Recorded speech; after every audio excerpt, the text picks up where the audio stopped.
started when I was like 7 years old. I mean, as a kid, getting a magic kit like everyone does. But most kids use it for like 10 seconds and put it away. And for me, before that, I danced professionally and I played music, so I was always into the entertainment thing. So it was just a different vehicle to get attention, you know. And I kind of liked the fact that I knew what was going on, but the people in front didn't. They have a different perspective. You know what I mean? Obviously an illusion. So I kind of like that. So that's kind of how I got into it. So the books taught you everything. They did. You know, I got a book in magic called Mark Wilson's Course in Magic. You can find it in the libraries. You can Google it. Anyone at home wants to get their children to magic, get this. It's a book. Something they used to have pages with writing in it. Not like today when we don't have books. You know, we're going back a long time now. We had books. But you can actually get this, and I liked it because I could read words and it had illustrations. Because I'm a learner by visual. Reading something is kind of hard, but to tie, if I see the pictures, I can do it. So I like that because I could read it, then see the photograph of where you need to put your hands and do what. So it's called Mark Wilson's Course in Magic. I lived on that book. I took it out of the library, something else we had back in the day. And I must have taken it out maybe 30, 40 times, and until actually I could figure out a place where to buy it, and then I got it for myself. But yeah, that's how I learned a lot of my stuff. Can you buy it online now? Yeah, of course. Yeah, you can go online. So Mark Wilson's Course of Magic. How do you go from doing tricks as a kid to getting on a show, America's Got Talent, and performing for such a huge crowd? It's the hair, isn't it? It's the hair. It's all about the hair. Let's be honest. From the neck down, nothing. But neck up, it's all go. It's like you're in. You know, I think like anything, I did children's birthday parties at home in Vancouver, Canada, where I'm from, and I do 5 to 7 a week. And then you get one adult show. You know, you get that big corporate show, and it's probably more than what you can do, but you try to put it together, and you realize, oh, it's kind of fun entertaining adults. And then you keep realizing, wait a minute, this is a good area too. But it's hard when you're 14 years old to entertain adults. You hardly. Absolutely, because do they take you seriously? No, of course not. So it's kind of hard to have that persona. So I kind of learned how to do that, and you start asking for more money. You go, my God, are they really going to pay this for me? Because I'm just a kid. And then they do, and you go, wow, I did it. And then that's how you kind of build your own thing. It's kind of like going through university, but you're really doing it real time. You know what I mean? Versus books and studying and tests. You're actually doing it. And that sort of thing. You caught me. You caught my attention rather when you said that you started in dance. Yeah. Tell us about that. I danced for 16 years professionally.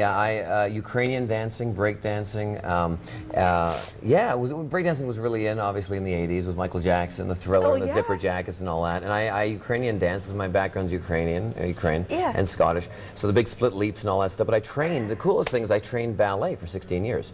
On point at all? No, not point, but ballet training. Okay. Because I didn't dance ballet, I trained it, and then I danced Ukrainian dancing because it's posture, and I think everyone should do it. Fred Astaire did it. Everyone should do it because when you walk in a room for a meeting or for anything, it's that first 15 seconds they judge you. I don't care if you're pitching a TV show, you're trying to get a gig on a strip. Absolutely. When you walk in that room, it's a handshake and what you look like when you walk in the room. And nothing's worse than somebody hunched over, who's gorgeous looking or stunning, whether it's a guy or a girl, and they're just hunched right over, and you're like, oh my, exactly. Straight up. So I learned that. So ballet really taught me that. Yeah. Now, you've had a very busy summer. You're also putting on a charity event that's coming up. What is that? August 16th, which is this coming Sunday. It's our 3rd year called Begging for Magic, and it's for Friends for Life Humane Society, which is something that is very close to my heart. My wife Chloe and I have rescued 3 dogs from them, and we're huge, animal advocates, and so now every year we do this. We also do a golf tournament called Begging for Golf, which we had about a month ago. So I think they're on the show today, which I'm thrilled with. Yes, we'll get deeper into that.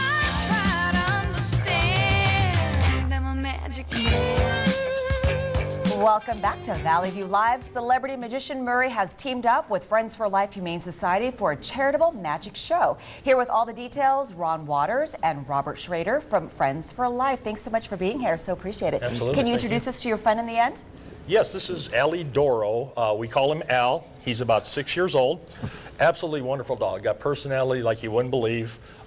Just a sweetheart. Good with other dogs, good with kids. Just a wonderful, wonderful, wonderful dog. So cute. And I haven't heard a bark out of the dog yet. Very quiet. Very quiet, laid back. Yeah. He's available for adoption right now, right? Absolutely. Yes. Absolutely. And Murray, how did you get involved with this group? Well, a few years ago, Chloe and I were just going into Petco at Rainbow and Spring Mountain for treats, as you do, and running late to my show at the Tropicana at the time. And we ran into these guys, and of course they have them outside there. Actually, they were inside the store at the time. And we found one, Abby, the black and white one, which we've showcased in a few places and on posters. We fell in love with her, and I left not rescuing it right away. Of course, Chloe wanted to. I'm like, well, we already had a couple dogs at home. I mean, And then, long story short, 24 hours later, it was at our house, and we got her.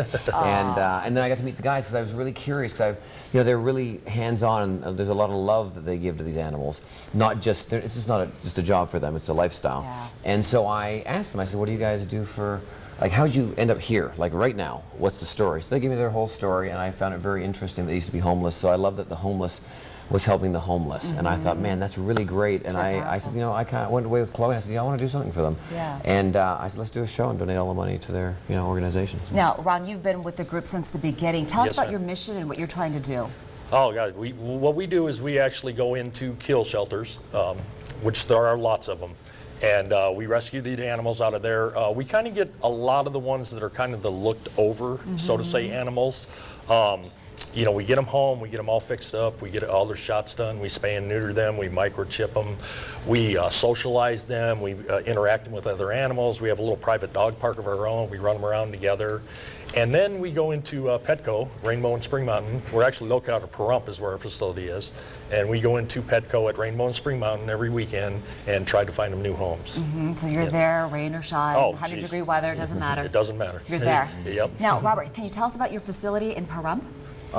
We started out with a whole lot of old kennels that were daily repair, and the landowner finally said, we're going to build you something, and he built us a real nice house and Are we kennel taking a tour right facility. now Yeah, with the video? actually, this is a little bit of the new place, yep.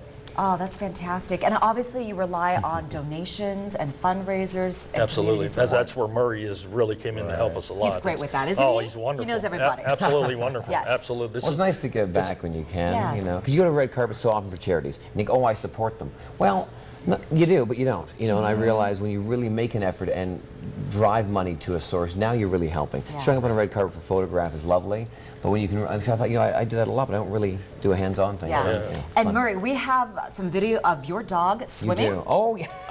Yeah, this is us in Where is Laughlin. This is Abby, the Okay. first one we rescued. And it's her first time in the water.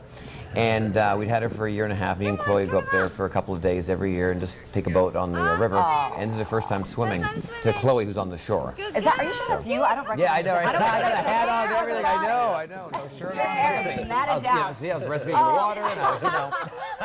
And there she is. So, Oh yeah, their dog loves the water now. You I know, have to yeah. get a pool. I know, right? But she was Poor great. dog. It was really cute. She was very comfortable in water, you know, because once again, you always think because these dogs are abused, a lot of times they're scared of humans, nothing else. They're not scared of other dogs. They're not Yeah. scared of water. They're scared of humans because they were mistreated, you They're know. traumatized. So, anyway. Now, Ron, how do we buy tickets and how do we support you? buying the tickets. I think you got to go through Planet Hollywood. Yeah, is go that to Planet Hollywood. Yeah, you can, they're regular price tickets. Whatever you want to buy, VIP, general admission VIP. You can go right to the website, Planet Hollywood, or go to my website, which is murraymagic.com. You can get the tickets right through there. 3 o'clock red carpet, 4 o'clock show. It's a variety show. Lorena Perrell's going to be in the show. Lydia Ansel, which is used to play with Zoe Bowie and still does. Mike Hammer's going to be with me there. Ben Young, me, Chloe's doing her act as well. Lefty, everybody. So it's going to be a variety show, not just my show. So it's Yes. going to be a really cool. Great, fun great show. Well, Yeah. thank you so much for coming Absolutely. in. Absolutely. Thank you very much. Murray guys. and Chloe's Baggin' for Magic show is this Sunday at Sin City Theater inside Planet Hollywood. The show starts at 4 p.m. Proceeds benefit Friends for There you Life. go. Humane Thank you for Society. coming. Thanks for Megan having did me too. hang again. I had fun. Yeah, maybe he As can usual. intern for you. Yeah. Maybe he can next even, summer. yeah, maybe he wants to learn to do magic. He's He's a con expensive, though. major. Is he yeah. really? The man bun. He's going to Maybe I compete need, with maybe I you. need a man bun. Man, that's my new look for 2016. All right, The Murray, Mur bun. thanks again. Don't forget Action News Live at 3 starts now. See you tomorrow. Have a great weekend.